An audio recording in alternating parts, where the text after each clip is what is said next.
안녕하십니까. 카오 임플란트 학회 수요 세미나 오늘 말씀을 드릴 이화여자대학교 의과대학 치과학교실 고안면외과 김진우입니다. 오늘 제가 말씀드릴 내용은 약간은 임플란트나 어떤 치과학, 일반적인 치과학이랑은 좀 거리가 좀 있을 수 있습니다. 하지만 요즘 덴티스트리, 치과학에 있어서 어떤 디지털 덴티스트리라고 부르는 어떤 이 추세에 있어가지고 3D 프린팅 기반한 어떤 그런 이 도입이 많이 일어나고 있는데, 그것을 통해서 저희가 구강면 이 영역에 있어서 재건과 양악 수술에 어떻게 적용하고 있는지 오늘 좀 말씀을 좀 드려보겠습니다. 자, 우선 제가 만들었던 영상인데 한번 좀 보시겠습니다. 그래서 이 같은 경우에는 3D 프린팅을 통해 가지고 환자분이 계셨는데 그분이 악골을 절제해야 되는 그런 수술이 있었습니다. 그래서 그냥 이 어떤 레진 베이스 PMMA나 아니면 PCL 같은 경우에는 이렇게 하는 경우가 많은데, 이 티타늄으로 이렇게 해보신 것이죠. 그래서 이 환자분 같은 경우에 스쿼머스 셀 카시노마 해가지고 이 하악을 절단해야 되는 그런 케이스였죠. 우선은 SOND를 시행을 하고요. 그리고 좀 이따 영상에 나오겠지만 그래도 징지발 카시노마였기 때문에 다 뼈를 세그멘탈로 자르지는 않고 이 메스를 자르면서 마지날로 밑에를 남긴다는 얘기입니다. 밑에를 남겨가지고 이렇게 절제를 했습니다. 그리고 뼈가 약해지니까 2.3mm 플레이트라고 부르는 그 플레이트를 대가지고 뼈를 좀 보강을 하는 것이죠. 그리고 그 입안에는 ALT라고 부르는 이 허벅지살 이쪽을 가져와 가지고 이 혈관을 문합해 가지고 입안을 덮었습니다. 그래서 수술 후에는 교합이 아주 잘 맞죠? 교합이 잘 맞고 입안도 치유가 아주 좋았습니다. 그런데 이분이 이제 수술 후에 방사선 조사를 받게 됐는데, 방사선 조사를 받다 보니까 이쪽이 점점 얇아지면서 피부가 괴사가 일어나면서 여기가 노출된 거죠. 이 사진이 이거밖에 없는데 이렇게 괴사가 노출이 됐어요. 그래서 요거를 일단 막습니다. 일단 막으려고, 염증이 심하고 그런 건 아니까 TDP 플랩이라고 요즘 퍼포레이터 플랩 이런 걸 많이 씁니다. 그래서 이쪽을 막고, 근데 뼈가 약해져 있고 방사선이 약하니까 방사선 고유괴사증이 또 왔습니다. 그래서 저작을 하다가 부러진 거죠. 그래서 이분은 안 되겠다, 재건을 해야겠습니다 해서 이 프리서지컬 시뮬레이션 과정을 거칩니다. 저희 아래턱이 움직이는 어떤 콘다일, 이 콘다일에 맞춰가지고 이 디스탈 세그멘트 두 개를 놔두고 그 사이를 연결하는 타이타늄처럼 이 하악을 재건하는 형식의 저런 식으로 한번 디자인해 본 것이죠. 그래서 우선 수술은 이걸 플레이트를 다 제거하고 세그멘탈로 잘라야죠. 이렇게 분절로 자른다는 얘기입니다. 그래서 남은 부분을 악골, 턱을 유지하면서 이제 3D 프린팅이 시행하죠. 그래서 요즘은 메탈 3D 프린팅 같은 경우는 아직도 3D 프린터 가격이 좀 비쌉니다. 그래서 취급하는 곳이 그렇게 많지는 않고요. 그리고 나중에 덴탈 임플란트, 이 저작을 할 수 있게 좀 만들어야 되지 않겠냐 해가지고 이렇게 만들었었죠. 그래서 이게 수술 후 모습입니다. 수술 후 모습이고 이렇게 마무리를 했던 그런 케이스죠. 그래서 좀 더 자세히 보면요, 이렇게 캔서가 보이고요. 실제 수술 모습입니다. 이런 식으로 절제를 하고 목 쪽에 SOND 수술을 하고 나가지고의 모습입니다. 그 주글라 베인이나 다른 SGM 머슬들은 다 살려가지고 이 수술을 마무리했고요. 그리고 아래턱을 이제 절제하는 모습입니다. 아래턱을 최대한 남겨두려고 세그멘탈 분단 절제술을 하지 않고 위에만 마지날로 자른 것이죠. 그리고 수술 후에는 입안, 이 캔서 부위 다 나가면 입안이 뼈랑 노출될 거 아닙니까? 혀를 좀 당겨와서 덮어도 되지만 그게 훨씬 더 이 환자분이 나중에 이 합병증이 좀 생깁니다. 저작이나 뭐 연화 뭐 이런 발음에. 그래서 ALT 플랩을 가져와 가지고 이렇게 덮었고 그 다음에 플레이트를 대주는 모습이죠. 이게 수술이 이제 완전히 마무리된 모습입니다. 그래서 수술 직후 수술이었던 것 같아요. 직후 모습이었던 것 같고 이렇게 잘 들어가 있죠. 그 다음에 이건 좀 징그러우니까 넘어가요. 그 다음에 이건 수술 2개월 뒤 모습으로 제가 기억을 합니다. 그래서 수술 후에 아주 치유가 잘 돼가지고 점막이랑 다 치유가 일어난 모습입니다. 그래서 이렇게 플레이트가 부러져서 이런 식으로 만들었고요. 그 다음에 이 뼈랑 이 맨디블이 아무리 이렇게 좀 레질리언트하고 그런 부분이 있긴 하지만 아주 정밀해야 됩니다. 이 3차원적으로 조금이라도 어느 정도 한 0.5mm 이상의 오차가 있으면 소이윙을 할 때, 뼈를 자를 때 오차가 있으면 절대 저게 맞지를 않아요. 그래서 적합하는 거는 아주 시간이 금방 걸리는데 저게 어디가 걸려서 안 들어가고 그걸 맞추는데 시간이 다 걸립니다. 그래서 소잉 가이드가 있고 저는 환자의 RP 모델입니다. 저기 맞춰가지고 저렇게 수술을 하겠다라는 계획을 잡았었고 저기 수술 후에 저렇게 일종의 인공장기죠. 인공장기를 저렇게 해서 맨디블을 재건하겠다라는 계획이었죠. 그리고 덴탈 임플란트를 심는 과정입니다. 덴탈 임플란트 구멍을 좀 뚫었어요.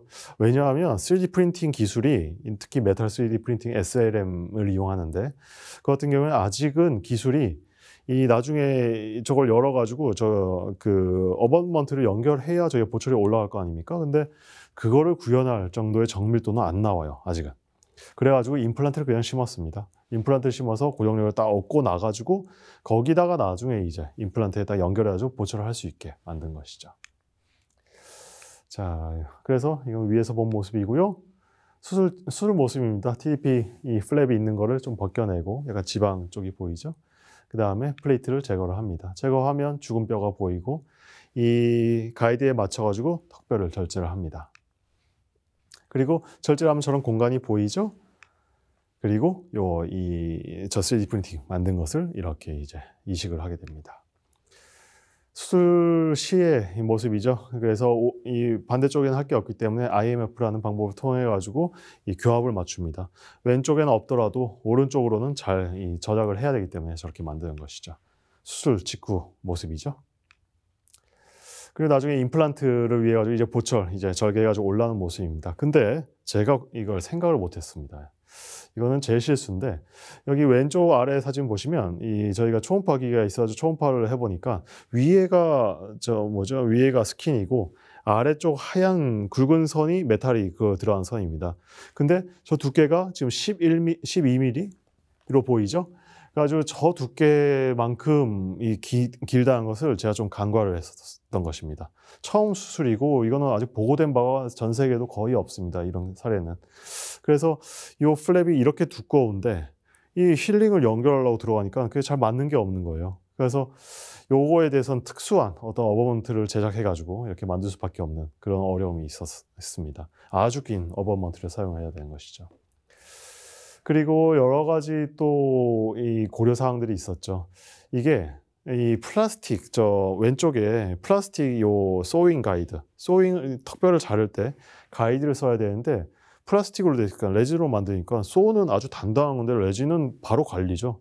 그러니까 이 소가 정밀하게 3차원적으로 이렇게 잘린 거, 이렇게 잘린 거랑 들어간 게 완전히 다릅니다. 뼈가 자르는 게.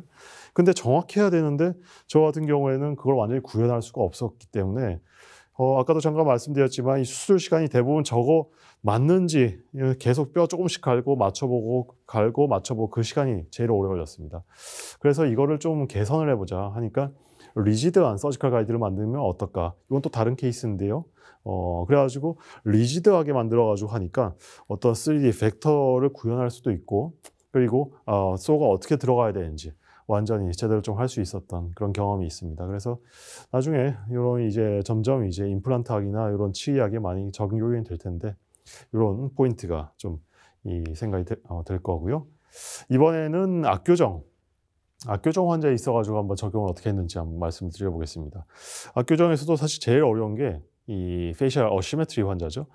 이 틀어져 있는 환자 같은 경우가 이 아래턱이 그냥 들어가고 이러한 것 같은 경우 요즘은 이제 수술식이 많이 보편화가 돼가지고 그게 어렵지 않을 수 있는데 페이셜 어시메트리 같은 경우에는 측정, 메저링부터 이 수술 자체 0.5mm만 틀어줘도 환자가 눈치챕니다. 이거 수술이 좀 잘못된 것 같은데요. 그래서 저희도 수술할 때 아주 어려움을 좀 겪고 있고 아무리 정밀하게 수술 전에 시뮬레이션을 하고 들어가더라도 잘 안 맞을 수 있는 수술 결과가 잘 안 맞을 수 있는 게 페이셜 어시메트리 이렇게 틀어진 그런 환자겠죠. 케이스를 한번 보여드리겠습니다. 7세 여환이고요. 이 맥실라리 레트로그네시즘 환자입니다. 안트리어 오픈 바이시 있고 특이한 그게 있는데 이게 예전에 어릴 때 이 약간 신드로믹한 이 플라지오세팔리라고 이 두개골 유압이 좀 계속 붙어 있는 그 플라지오세팔리가 있었습니다. 그래가지고 예전에 디스섹션을 통해 가지고 이 두개골을 앞으로 빼긴 했는데 그래서 7세 때 교정 때문에 왔어요. 왜 왔는지 보니까 이 아래턱, 위턱이 성장이 좀 덜 돼 있는 것이죠. 그래서 저희 교정과로 일단 와가지고 먼저 여기 칭크, 요걸 이용해가지고 맥실라를 좀 앞으로 빼는 그런 과정을 거칩니다. 페이스 마스크와 RP를 쓴 거죠. 그래서 당장 하고 나니까 위턱이 앞으로 이렇게 오른쪽을 보시면 잘 이렇게 나온 걸 볼 수가 있죠. 그래서 그 크로스를 약간 모디피케이션 하면서 그렇게 했는데 이제 환자가 14세 때 왔어요. 근데 14세 때 왔을 때만 해도 그래도 이 미운 인상은 아니다라고 생각할 수 있는데 17세 때 이 맥실라리 성장이 정체되고 맨디블 성장은 계속 일어나면서 오픈바이까지 생긴 겁니다. 그러면서 어시메트리까지 생겨버리고요. 그래서 이쪽은 이제 수술적인 측면으로 해야 되지 않을까라는 생각이 드는 팔로우하면서 들기 시작했습니다. 그래서 이거는 파이널 STO 때문입니다. 때인데 사진인데 사진은 절대 이 환자 개인정보이기 때문에 찍으시면 안 되시길 당부 말씀드리겠습니다. 그래서 처음 왔을 때 어떤 프로토시반의 형태도 있는데 오픈바이 형태를 보이고 있는 것이죠. 맥실라리 프로트루전은 어시메트리는 심하지 않았습니다. 근데 오픈바이이 심하죠. 약간 플레인이 완전히 두 개로 나뉘어져 있는 그런 모습이고요. 그래서 진단은 스켈레타 클래스 3인데 노모다이버전트한 패턴, 그리고 시비한 심각한 오픈바이이 있는 형태입니다. 약간 안테리어 티스가 모두 라비오 버전 돼 있었고요. 그 다음에 어퍼립과 로어 립이 프로트루시브다라고 진단을 했습니다. 그래서 브라키세팔릭한 프로파일이고 하악이 이 파란 선에 비해서 빨간 선이 앞으로 나가 있는 프로네시즘 이 형태를 보이고 있죠.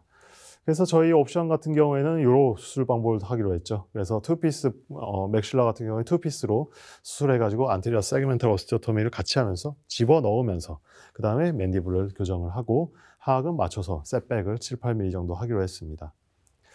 앵글 오스티오토미도 좀 하기로 했고, 그래서 왼쪽이 이니셜 처음 왔을 때 환자 사진이면 이 가운데 사진이 예측 모델. 약간은 이 친에 대해서도 그때 지방 요거 빼는 거를 같이 했었습니다. 그래서 요 수술하게 했는데 이게 만만하지 않았던 거죠. 그냥 일반적인 수술식으로서는 이 수술이 우리가 생각한 시뮬레이션대로 안 될 수 있다. 그래서 이분 같은 경우에 3D 프린팅을 해서 정확하게 정밀하게 해봐야겠다라는 생각을 했던 것이죠. 그래서 이렇게 요 환자의 사진을 보면 환자가 크레니오 시노시토시스트가 있었기 때문에 이거 매그넘 포라멘 큰 거에 비해 가지고 이 크레니엄과 이 위터 안테리어 이 얼굴 스켈레톤인과 뭔가 맞지 않는 것을 느끼실 겁니다. 근데 다행히 환자가 여자분이라는 게 머리를 길러 가지고 이 두개골이 약간 좀 이 비대칭인 거를 잘 가리고 계시더라고요. 그래서 이 두 개 쪽에 맞추지 않고 안면부 이쪽에 맞춰 가지고 이 페이셜 이 레퍼런스 플레인을 잡았고요. 그래서 안테리어 셋백을 먼저 이렇게 하고요. 그 다음에 요인 코렉션을 하고. 자, 그래서 이렇게 어떤 프로그램을 이용해 가지고 이렇게 수술 이 모델링하는 모습이죠. 이렇게 맥실라리 안테리어 오픈바이스를 먼저 교정을 하고요. 그 다음에 맥실라에 대한 요인 코렉션과 이 어시메트리 코렉션을 합니다. 그리고 하악은 이렇게 나와 있는데 여기 맞춰서 들어가야 셋백이 되는 것이죠. 그리고 앵글 이렇게 하고 밑에서 보면요, 이 맥실라 같은 경우에 이런 식으로 세그멘탈 오스티오토미를 하고 그 다음에 이렇게 이제 요인 코렉션을 합니다. 그 다음에 아래턱도 이만큼 들어가게 한 7, 8mm 적지 않게 들어갔었습니다 그때. 그래서 수술 옆에서 본 모습이죠. 맥실라가 이렇게 되고 아래턱도 이런 식으로 들어가게 된 거죠. 요 시뮬레이션대로 할 수 있을까 하기 위해서 저희가 말씀드린 3D 프린팅을 이용한 겁니다. 이 오른쪽 같은 경우에는 웨이퍼를 만드는 건데 이 같은 경우에는 이것도 3D 프린팅을 이용한 방법이죠. 그래서 맥실라와 맨디블 수술할 때 맥실라 수술하고 나서 이 인터미디엇 웨이퍼라고 하는 게 필요하고 맨디블 그 다음에 수술하고 나가지고 이 파이널 웨이퍼가 필요한데 그 두 개 웨이퍼를 제작하는 모습입니다. 그리고 이제 플레이트를 거의 맞춰야겠죠. 그래서 왼쪽에 이 다른 프로그램을 이용해 가지고 불러왔고요. 오른쪽 위에 이 서지컬 가이드를 이 소잉을 어떻게 할 것인가 서지컬 가이드를 만든 모습입니다. 그 시뮬레이션을 하고 그 다음에 인터메스트 만들고 맥실라의 플레이트를 이렇게 디자인까지 해가지고 만들었습니다. 그래서 여기 보시면 이게 서지컬 가이드입니다. 수술 중에 실제로 사용했던 서지컬 가이드고요. 저대로 소잉 저희가 이 맥실라를 자를 수 있게 한 것이죠. 그리고 이게 이 맥실라리 소잉을 제가 여러 번 해봤었는데 소잉을 했을 때 저게 자꾸 돌아다녀요. 이 맥실라가 호리병 모양으로 이렇게 돼 있지 않습니까? 이 오목하게 돼 있지 않습니까? 그러니까 저 가이드를 재면 자꾸 돌아다니고 어디가 정확한지는 모릅니다. 그래서 왼쪽 아래 파란색 이 치아 쪽에 가이드가 되고 있죠. 치아 쪽에 가이드를 대면 완전히 정확하게 가이드 레퍼런스를 줄 수 있죠. 거기다 딱 대니까 딱 정밀하게 여기에 딱 소잉할 수 있다. 라고 하는 거죠. 그렇게 저렇게 리파인먼트, 개선을 좀 해봤습니다. 그리고 오른쪽 같은 경우고 오른쪽 아래는 여기 수술. 이 맥실라를 그냥 수술 끝내는 것이 아니고 저렇게 안테리어 세그멘트를 저렇게 잘라서 이 오픈 바이스를 코렉션하는 모습이죠. 그래서 수술을 했습니다. 수술 파이널 계획이 파이널 STO 파란색이고요. 수술 직후가 이렇게 6주 후가 이렇게 되겠습니다. 그래서 환자가 이제 클락와이즈 로테이션이 되면서 맥실로맨디블라 세그멘트를 올리면서 하고 알베올라 이렇게 밖으로 튀어나왔던 알베올라 프로트루전이 개선이 됐죠. 실제 환자의 CT입니다. 오픈 바이시 이제 개선이 됐고요. 맥실라 같은 경우가 이렇게 요인 코렉션이 되면서 이제 세그멘트가 뒤로 이렇게 가는 이 결과를 얻었습니다. 수술 이 시뮬레이션과 비슷한가요? 그리고 이게 프리옵이고요. 포스트옵. 포스트옵 같은 경우에 이 안테리어 세그멘트 셋백이 2에서 6.5mm고 요인 코렉션 2mm, PNS 3.5mm인데 거의 아주 만약에 이 3D 프린팅 가이드가 없었으면 이렇게 정확하게 할 수 있었을까? 0. 몇 mm 정도의 차이가 지금 오차가 나오고 있는데 할 수 있었을까 하는 생각이 듭니다. 그래서 아주 정밀한 수술을 할 수 있었고요. 수술 왼쪽이 수술 직전 사진이고요. 수술 후 사진입니다. 7개월. 약간은 붓기가 좀 남아있는 모습이죠. 자, 그래가지고 결론적으로는 특히 양악수술, 모든 양악수술, 이 압교정 수술에 있어가지고 정밀도가 제일 중요하다고 볼 수 있습니다. 근데 그 정밀도를 위해 가지고 이 3D 프린팅 기법을 한번 적용을 해보는 겁니다. 그 적용을 해서 시뮬레이션 하는 기술을 바로 수술방에 구현을 할 수 있는가? 그걸 위해서 이렇게 가이드와 플레이트를 만들어 본 것이죠. 그 결과 이런 케이스와 같이 덴터 페이셜 디포미티를 완전히 환자가 원하는 대로 리졸브 할 수 있었다라는 것이 결론입니다. 그래서 저희 이제 3D 프린팅 요즘 저희 임플란트 심을 때 많이 하는 3D 프린팅 가이드를 많이 이용할 텐데요. 어떤 스태틱한 그런 가이드인데 점점 이제 그 플라스틱이라는 점이나 그런 것 때문에 약간 그리고 또 치아가 경조직이라는 측면에서 점점 더 어떤 이 메탈 프린팅이나 다른 어떤 타이타늄 말고 다른 그 파티클을 이용한 그런 프린팅이 이제 많이 도입이 될 거라고 생각을 하는데 아니면 정형외과 영역도 그렇고요. 신경외과 영역도 마찬가지입니다. 그래서 아직은 다른 3D 프린팅 이 필드에 비해서는 메탈 프린팅은 아직은 좀 시기상조라고는 좀 할 수 있지만 이런 식으로 구안면외과 영역에서는 잘 사용될 수 있고 디지털 덴티스트리에 곧 적용이 될 것이다 라고 말씀을 드리고 싶습니다. 제 강의는 여기까지고요. 요즘은 제가 또 관심 있는 게 이런 티타늄 의료기기를 확장현실이라고 부르는 그 VR 메타 페이스북에서 나오는 이 VR도 있고 그 다음에 저기 MR이라고 부르는 증강현실이라고 부르는 그 홀로렌즈라고 있습니다. 그거 가지고 수술할 때 그게 투영돼서 보일 수 있도록 이런 확장현실이라고 부르는데 확장현실을 한번 적용을 좀 해보려고 합니다. 그래서 요즘 솔루션을 개발하고 있는데 잘 되면 한번 또 나중에 또 말씀드릴 수 있는 기회가 있을 것 같습니다. 제 강의는 여기까지입니다. 경청해 주셔서 대단히 감사합니다.